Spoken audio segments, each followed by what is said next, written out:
Bueno, vamos a retomar la clase de hoy. Primero quería saber si tenían alguna duda con respecto a lo que trabajamos la clase pasada.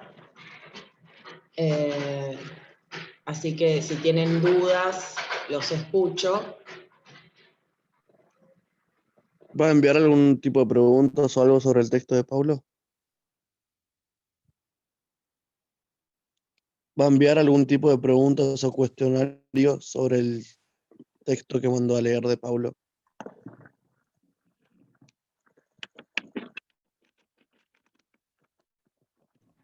Bueno, sí, en esta semana voy a enviar una guía de preguntas que la voy a publicar en el Classroom de la clase.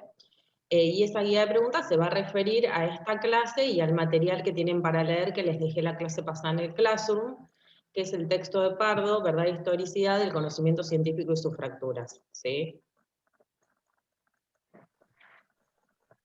Ok, Todavía, muchas gracias. no, de nada. Todavía, perdón que hablé encima tuyo, todavía no les dejé preguntas porque quisiera terminar de trabajar un poquito más en la clase de hoy y en base a esto les voy a enviar más. ¿Sí? De hecho, en realidad tengo un cuestionario preparado. Lo que pasa es que trato de adaptar la guía de preguntas en función de lo que vamos viendo en la clase. Bueno, ¿alguna otra duda con respecto a cuestiones de organización de la materia o con respecto a cuestiones de contenido de lo que ya hemos visto?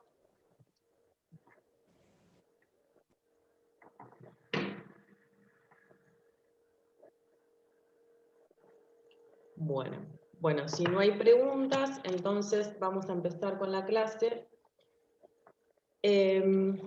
Yo les había comentado, habíamos trabajado la clase pasada también, que en el texto de Pardo hay un desarrollo con respecto a cuáles son las características del conocimiento científico tal cual lo conocemos hoy día.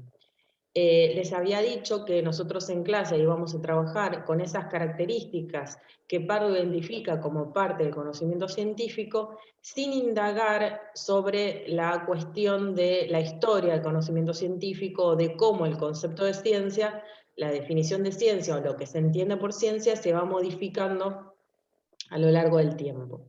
Pero entonces lo que vamos a hacer hoy es seguir trabajando con estas características del conocimiento científico. Habíamos dicho la clase pasada que habíamos trabajado, mejor dicho, en la clase pasada, dos características del conocimiento científico. Esas dos características, ¿cuáles eran? Destacar lo singular entre lo general, digamos. En realidad habíamos No lo sé. visto cómo la cuestión de la descripción y la explicación y en realidad el hecho de que la descripción se realiza mediante leyes. Habíamos visto dos aspectos básicamente de las características actuales del conocimiento científico. Por un lado, la idea de escribir y explicar, y por otra parte, la idea de que la explicación se realiza mediante leyes. ¿Sí? Y habíamos visto que había un problema con respecto a la forma en la que se describe y que se explica un fenómeno, y en el marco de la descripción y la explicación aparece el problema de la definición, ¿no? Cuando uno quiere explicar un fenómeno y describirlo, tiene un problema que consiste en poder diferenciar, cuando quiere explicar ese fenómeno, cuáles son los aspectos genéricos, más que generales, serían los aspectos genéricos de los aspectos específicos, ¿no? Y decíamos que los rasgos genéricos eran aquellas características del objeto que queríamos explicar que ese objeto compartía con otros objetos, y las características específicas eran aquellos rasgos que pertenecían al objeto pero que no estaban en otros objetos y que permitían poder identificar lo propio de ese objeto que queríamos explicar.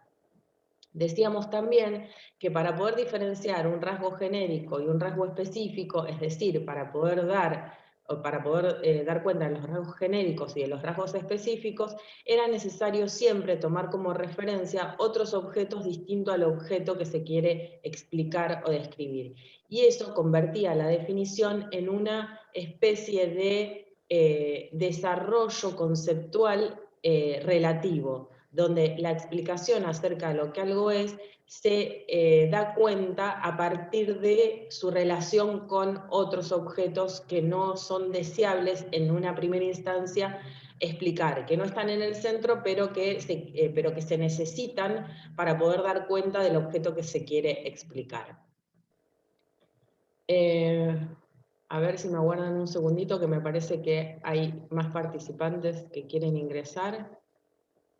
Ahí está. Bueno, entonces, por ejemplo, si yo decía que un ser humano es un animal, eso es verdad, pero no alcanza con decir que el ser humano es un animal, porque si digo que un ser humano es un animal, tengo el problema de que no todo animal es un ser humano. Por ejemplo, dentro de la definición de que ser humano es un animal, entraría que una vaca es un ser humano, y eso no es cierto. Entonces siempre la definición o la explicitación de los rasgos genéricos de una definición son insuficientes para poder dar cuenta de la definición como tal. Es preciso el rasgo genérico, pero también es preciso el rasgo específico. Aún más, el rasgo específico, los rasgos específicos del ser humano se pueden comprender por comparación con otros objetos. Es decir, el rasgo específico es lo que está en un objeto y no está en otro. Pero para saber que está en un objeto y no está en otro, tengo que ver a los dos objetos. No me alcanza con ver uno solo. ¿Se entiende hasta acá? Sí, profe. Y en ese marco yo les ponía el ejemplo de un autor que nunca me acuerdo quién es, de hecho lo busqué en internet y ya se me fue el nombre, pero no importa, lo que importa es lo que decía este autor, y es que planteaba, el que conoce un solo país, en realidad no conoce ningún país. ¿Por qué? Porque para poder definir adecuadamente las características específicas de un país es necesario ponerlo en comparación con otros países y ver cuáles son los rasgos específicos y los rasgos genéricos que conserva. Por ejemplo, si yo quiero explicar la economía argentina y digo, la economía argentina se caracteriza por encontrarse actualmente en un proceso inflacionario de alcance inusitado, ¿no? De alcance inestimable. Eso, ¿cómo lo podemos pensar cuando abordamos la cuestión desde el problema de la definición, donde tenemos que identificar rasgos genéricos y rasgos específicos? ¿Qué podrían decir ustedes al respecto con estos elementos que yo les acabo de presentar sobre esto que acabo de decir? La economía se caracteriza por encontrarse en este momento en un proceso inflacionario. ¿Qué podrían decir al respecto? Pensando en esta idea de la definición.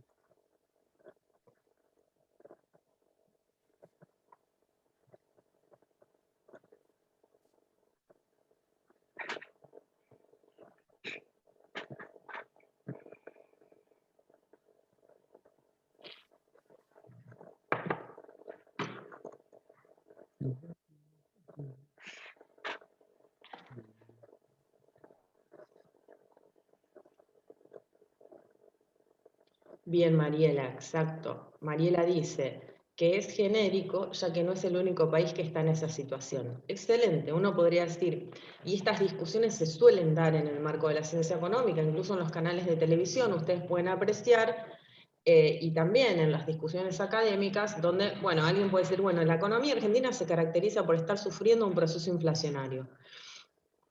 Por ejemplo, uno podría decir, en la década del 80 hubo un proceso inflacionario muy fuerte en Argentina. Y alguien podría corregir esta cuestión, porque podría decir, mira, en realidad, esta característica que vos identificás como un rasgo de la Argentina, en realidad es un proceso que se dio en toda América Latina en ese periodo. Por lo tanto, si este rasgo, que es la inflación, se dio como un proceso, o por ejemplo, en la década del 80, ustedes saben que hubo un proceso de crisis de la deuda en los países latinoamericanos, ¿no? Entonces uno podría decir, bueno, el país X, por ejemplo Argentina, se caracteriza por estar en una situación fuertemente inflacionaria y además de un fuerte endeudamiento insostenible, que no puede pagar, ¿no? Entonces se genera la crisis de la deuda. Entonces uno dice, bueno, y esto es responsabilidad del gobierno que aplicó una mala política económica. Esta cuestión que se plantea de ese modo se puede relativizar y cuestionar incluso diciendo o planteando que en realidad no es un atributo propio de Argentina en ese momento histórico el hecho de haber ingresado en un proceso de endeudamiento insostenible y default, que en realidad toda América Latina ingresó en ese proceso y por lo tanto no se le puede atribuir a un solo gobierno, a un país, ese proceso de crisis de deuda que se dio en América Latina.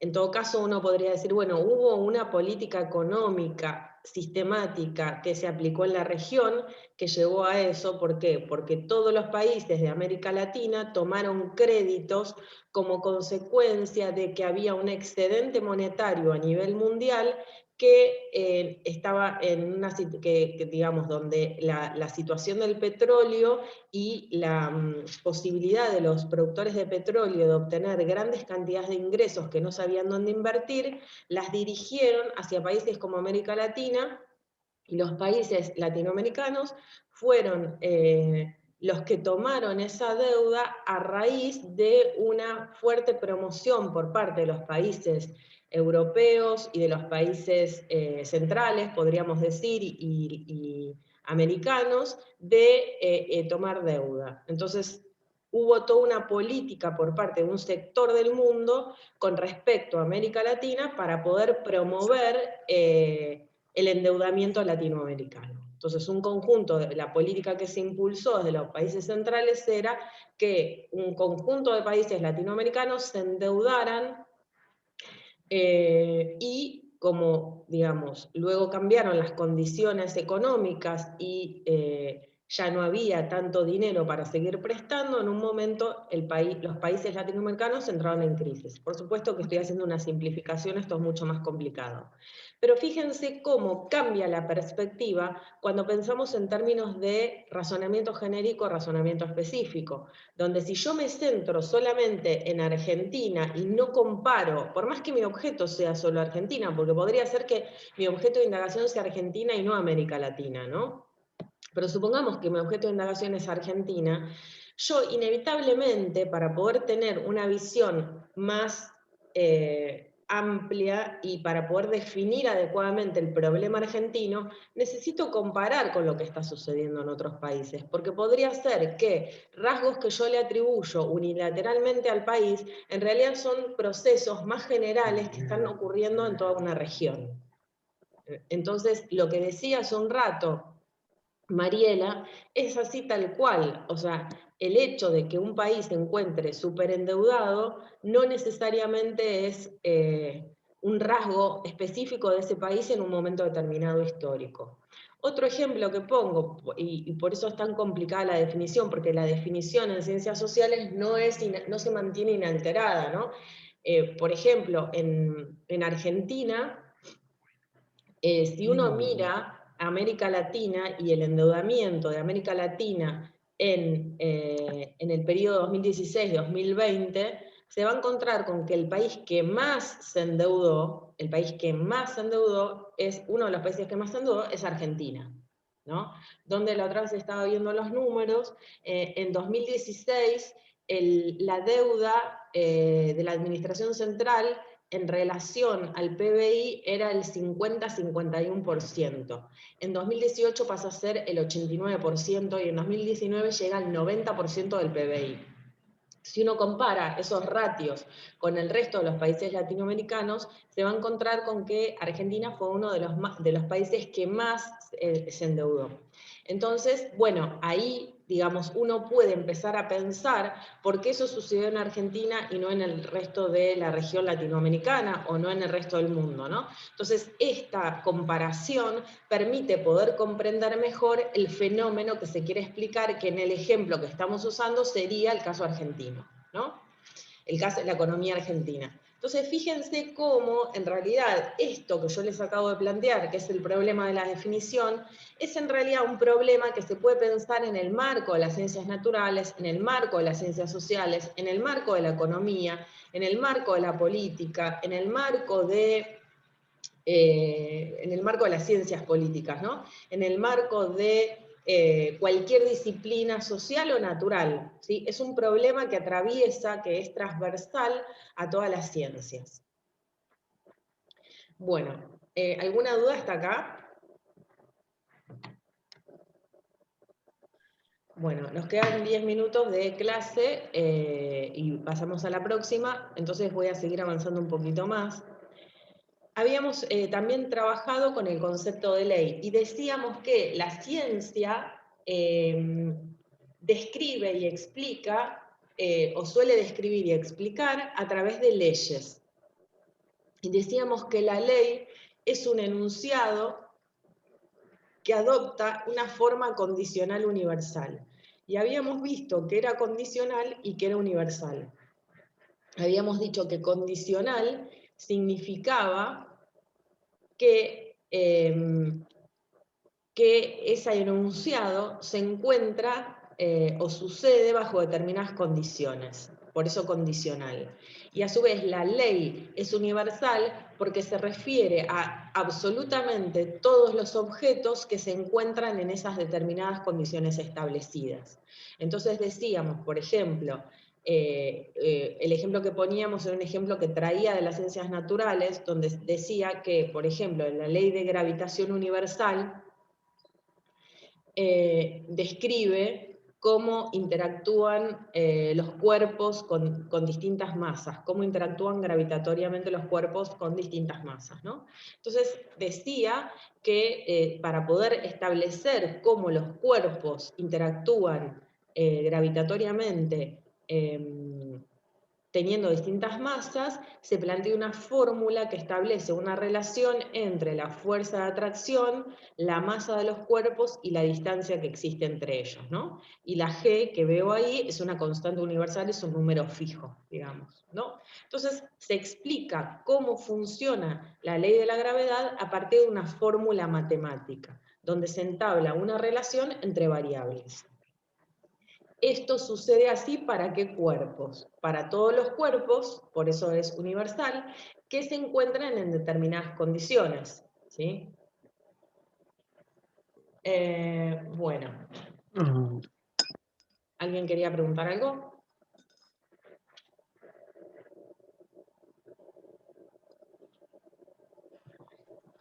Bueno, entonces vamos a introducir, nos quedan 7 minutos, vamos a introducir otra característica del conocimiento científico que me parece importante, y es que el conocimiento científico no solamente debe describir, debe explicar y predecir mediante leyes. No nos detuvimos demasiado en la idea de predicción, pero se supone que, digamos, en la medida en que se formulan leyes, esas leyes permiten predecir los fenómenos, ¿no?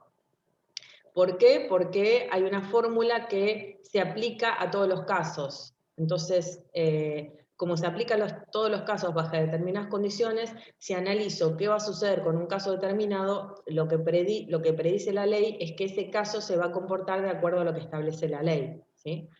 ¿Por qué la ley en principio permitiría predecir? Porque es universal, porque abarca a todos los objetos, no objetos singulares, sino a todos los objetos. Bueno, y el otro aspecto del conocimiento científico que me parece muy importante es el hecho de que el saber científico, a diferencia de otras formas de saber, es un saber que está fundamentado. Ahora, no está fundamentado de cualquier manera. Ese saber es un saber fundamentado tanto lógica como empíricamente, ¿sí? Insisto con esto, hay formas de saber que no son científicas y hay formas de saber que son científicas. La línea de demarcación entre un conocimiento científico y no científico va a estar dado por el hecho de que el conocimiento científico es un saber fundamentado y a su vez la forma de fundamentar no es cualquiera, es una fundamentación que tiene que tener determinadas características específicas. Y básicamente esa fundamentación se va a basar en la razón y en la experiencia, en una combinación de razón y experiencia, ¿sí? ¿Cómo es que se desarrolla esta problemática? En realidad, esto que yo acabo de exponer acá, que es lo que Pardo desarrolla en su texto, cuando dice que el saber es fundamentado lógica y empíricamente, en realidad es un resultado de un gran debate que se da a lo largo de todo el siglo XVI, XVII y XVIII entre empiristas y racionalistas. Yo les había dicho en la clase pasada que hay autores que a lo largo de la historia se paran del lado del empirismo y hay autores que del lado de la historia, que a lo largo de la historia, que se paran del lado del racionalismo. Que para algunos autores un saber realmente fundamentado era el saber lógico, el saber racional, mientras que para otros autores, los empiristas, el saber se fundamenta siempre y solo empíricamente. Lo que pasa es que en el siglo XVIII viene un autor muy importante, que creo que se los había mencionado en las clases anteriores, que es Immanuel Kant, que hace una especie de crítica, él la llama, así es el título de su libro, es una crítica de la razón pura. Es decir, una crítica de la razón pura. ¿Y qué sería la razón pura? La razón pura es la razón independiente de la experiencia, es pura de la experiencia. Entonces, Kant en el siglo XVIII va a hacer una crítica de la razón pura, y en ese sentido va a ser una crítica de la razón como única fuente de conocimiento. Y en ese desarrollo va a mostrar que no solamente se necesita de la razón, sino que también se necesita de la experiencia. Bueno, vamos a pasar, si les parece bien, quedan 3 minutos, a la próxima sesión virtual y si les parece, seguimos avanzando con esta cuestión del saber fundamentado, ¿sí? ¿Les parece? Ok, profe. Bueno, nos vemos entonces en la Sí, próxima. profe. Perfecto. Bueno, nos reconectamos luego, ahora. Hasta luego.